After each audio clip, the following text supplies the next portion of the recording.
नमस्कार दोस्तों, मैं साधना अपने चैनल भक्ति सागर में आपका स्वागत करती हूँ। दोस्तों, अगर आप चैनल पे पहली बार हैं तो चैनल को सब्सक्राइब कर लीजिएगा, साथ ही बेल आइकन के बटन को भी प्रेस कर दीजिएगा। आने वाली वीडियो की नोटिफिकेशन आपको सबसे पहले मिल सकेगी। दोस्तों, मैं अपनी वीडियो को आगे ले चलती हूँ और इस वीडियो में मैं बात करूँगी देवउठनी एकादशी के व्रत के बारे में कि देवउठनी एकादशी व्रत कार्तिक महीने की कब है, और साथ ही जानेंगे कि इसका शुभ मुहूर्त क्या है और इसकी पूजन विधि क्या है, और साथ ही जानेंगे कि जो है इसकी व्रत कथा क्या है।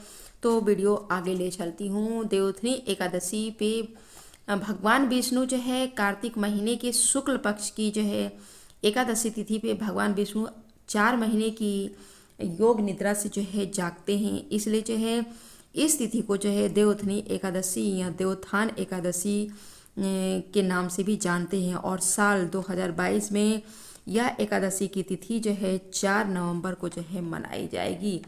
हिंदू धर्म में कार्तिक महीने का विशेष महत्व होता है और यह महीना जो है भगवान विष्णु का एक प्रिय महीना माना जाता है।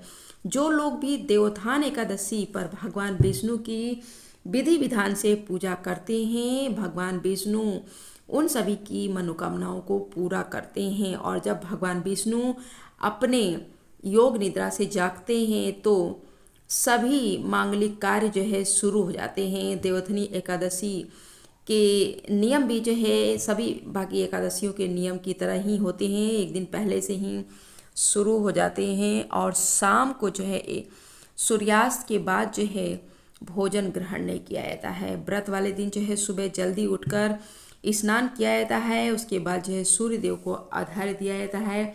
उसके बाद घर के पूजा घर में भगवान विष्णु की जो है धूप दीप और नैवेद्य से जो है पूजा करी जाती है। भगवान विष्णु को पीला फल फूल और मिठाई का भोग लगाया जाता है। दिन भर उपवास किया जाता है और उपवास रखने के बाद शाम के समय भगवान विष्णु की जो है फिर से पूजा करने के बाद जो है भोजन ग्रहण किया जाता है। एकादशी के दिन जो है चावल या उससे बनी हुई किसी भी पदार्थ का जो है उपयोग नहीं किया जाता है। दोस्तों, इस दिन जो है ब्राह्मणों को जो है अनाज का दान करना जो है शुभ माना जाता है। तो जो है कार्तिक महीने की एकादशी तिथि कब प्रारंभ होगी ये जान लेते हैं। कार्तिक महीने की एकादशी तिथि का प्रारंभ होगा 3 नवंबर गुरुवार की शाम को 7:30 पे, और यह एकादशी तिथि जो है अगले दिन यानी कि शुक्रवार को जो है 4 नवंबर की शाम को 6:08 पे समाप्त हो जाएगी। उदया तिथि में एकादशी की तिथि 4 नवंबर को मिल रही है, इसलिए यह व्रत यानी देवोत्थान एकादशी का व्रत जो है 4 नवंबर को रखना है। देवोत्थान एकादशी व्रत का पारण जो है 5 नवंबर की सुबह 5:52 पे करना है। और इस एकादशी पे लोग जो है तुलसी जी का विवाह जो है शालिग्राम के साथ करवाते हैं। और धार्मिक मान्यताओं के अनुसार के जो है इस दिन भगवान विष्णु के शालिग्राम अवतार की पूजा करी जाती है। दोस्तों, देवोत्थान एकादशी की पूजा विधि इस प्रकार से है। इस दिन जो है कहते हैं कि जो है भगवान विष्णु का जो है ध्यान किया जाता है और घर के आंगन की जो है सफाई की जाती है और भगवान विष्णु के चरणों की जो है आकृति बनाई जाती है। उसके बाद ओखली में गेरू से चित्र बनाकर जो है उस स्थान पे फल मिठाई बेर सिंघाड़ा मौसमी फल गन्ना उस स्थान पे रख दिया जाता है और उसके बाद जो है रख कर उसको डलिया से ढक दिया जाता है। इस दिन जो है दिवाली की तरह ही घर के अंदर और घर के बाहर जो है दीप जलाए जाते हैं। रात में भगवान विष्णु की परिवार के साथ जो है पूजा करी जाती है। शंख और घंटा आदि बजाना इस दिन शुभ माना जाता है। इसी के साथ जो है भगवान विष्णु को जो है जगाते हुए यह भी कहना चाहिए, उठो देवा बैठो देवा अंगुरियाँ चटकाओ देवा, नए सूत नई कपास देव उठाए कार्तिक मास। देवउठनी एकादशी व्रत कथा इस प्रकार से है। एक राजा के राज्य में सभी लोग एकादशी का व्रत करते थे। प्रजा तथा नौकर चाकरों से लेकर पशुओं तक को जो है एकादशी के दिन जो है अन्न नहीं दिया जाता था।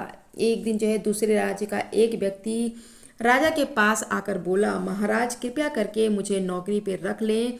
तब राजा ने उसके पास जो है एक शर्त रखी कि ठीक है नौकरी पे रख लेते हैं, किंतु रोज तुम्हें खाने को सब कुछ मिलेगा, पर अन्न नहीं मिलेगा। उस व्यक्ति को उस समय उस व्यक्ति ने जो है राजा से उस समय हाँ कर ली।